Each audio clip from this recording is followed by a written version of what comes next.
you may stay without other things, but water is quite He's giving a media briefing around challenges due to water provision in the city of Johannesburg. Let's listen. The indication from our communities is that it's not enough. We have also requested Joburg Water to increase the provision of water tanks so that those that are affected at least could access water. We're probably sitting at about 60% of Joburg that is affected without water, and we believe in the next 7 days we would have resolved the supply. All our reservoirs will be full to capacity and will be able to provide. It is also important to indicate that reservoirs and the pumping takes longer. It's not like electricity. When it trips, you just put it up, it back again. We've got areas also in Ward 66 where in fact as a result of the pipes being empty, then they get filled with air, and now they must get water first for us to be able to provide them with water. So those areas have been without water for a longer period. Would ensure once the water comes into the pipes, would have resolved the problem in those areas. So to the residents of Johannesburg, it's something that would have not been expected, but we are also looking into alternatives into the future, where we are building a power supply from city power, so that as and when other systems collapse, we do have a backup to ensure that we can provide continuous water. We are building up on reservoirs. We will be handing over one in April in Brixton. And these reservoirs are there to help us so that when there's disruptions, we at least have enough hours to provide water, as we did with the problems that are affecting our communities.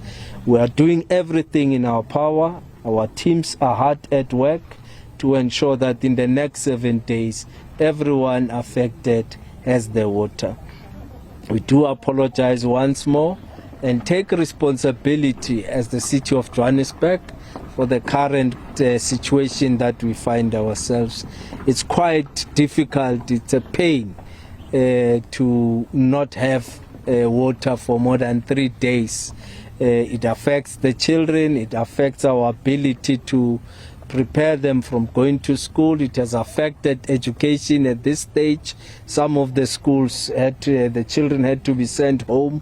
Some of the businesses have to close because they do not have water, or others had to make arrangements to procure water in the market, which also it's a cost that they didn't plan for in the business. So we do apologize also to our business communities, our schools, public clinics and hospitals. We are focusing on Charlotte Maxeke and all other hospitals to ensure that at least there's continuous supply of water in those hospitals, because they have to perform operations in theaters and all sorts of things. So hospitals are high on our agenda, and we have made sure that there's continuous provision of water in those institutions. Yes, it will have an impact in as far as the economy. The restaurants are also being affected, but we can commit that in the next 7 days there will be water throughout Johannesburg. Other areas it will come earlier than 7 days. The period we have set ourselves is 7 days, and we will have water. SABC News. Is it possible for Joburg Water just to give us a breakdown of the work that's currently underway that will culminate in 7 days when Joburg will have water? Okay. What is currently happening behind the scenes? Thank you. Good morning, Mayor. Good morning, MC. So I want to draw an analogy just to explain what I'm going to say. So we have been indicating that we have water issues, and we have been implementing aggressive interventions to conserve this precious resource. That being said, you can liken it to a chronic ailment. So if somebody has a chronic ailment, you're susceptible to acute ailments. So when a system has a chronic ailment, and you're more susceptible to flus and colds. Now when something like a pump station power failure happens, it's like that acute occurrence, and it not only impacts the fact that you will get sick, it will impact your recovery time. So I would like to draw that analogy to the water situation.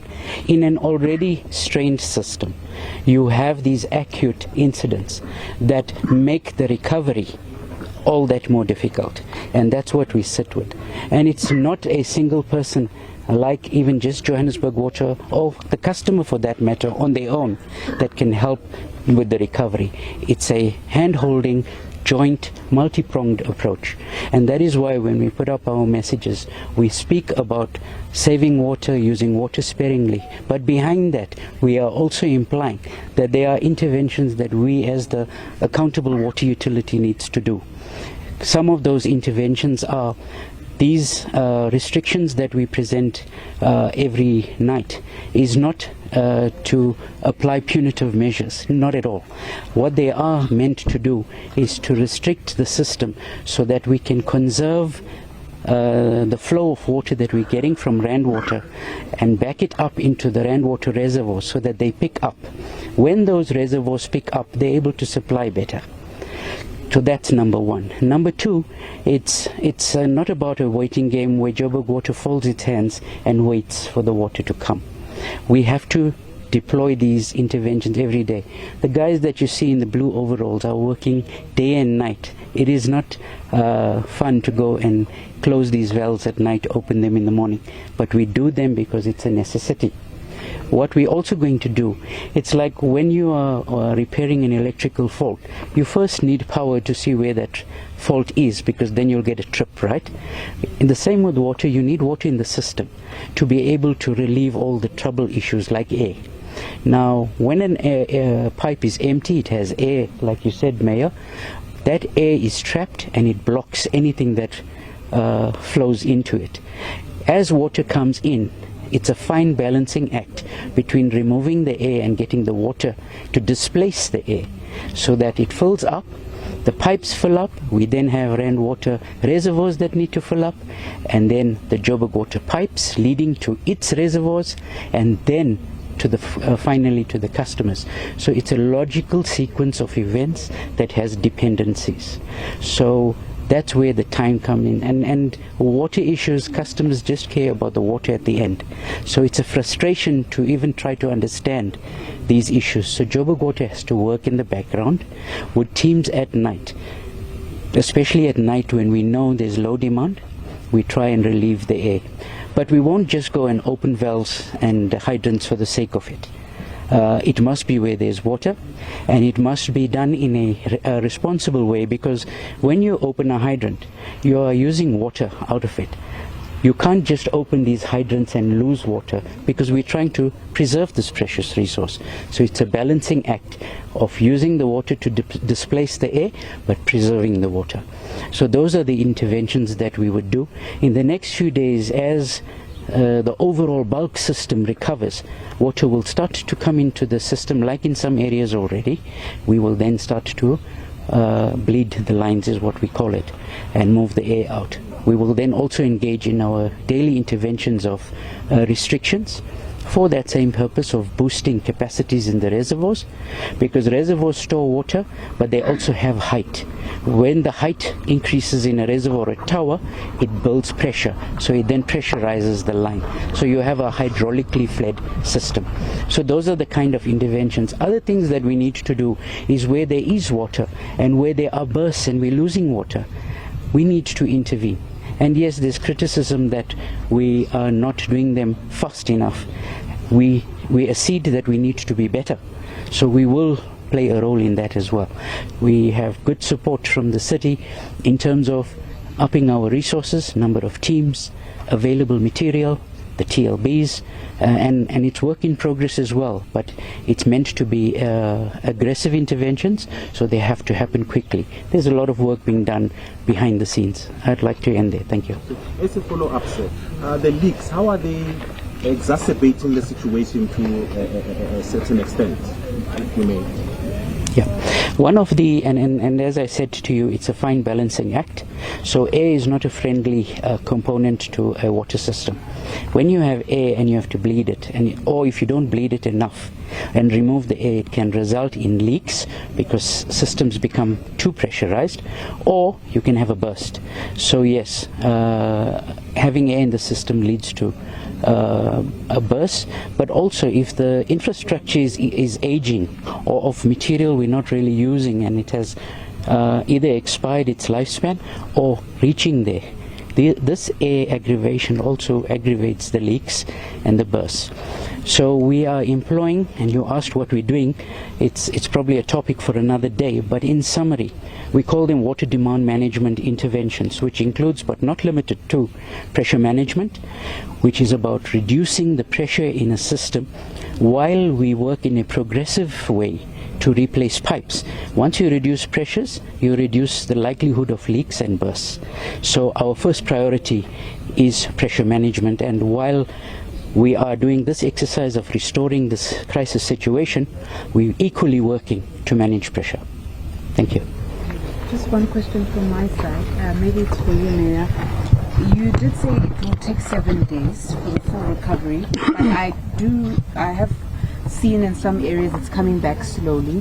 What are some of the very critical areas where it's just not there yet at all? Do you have a sense of which exactly areas are hardest hit at this point?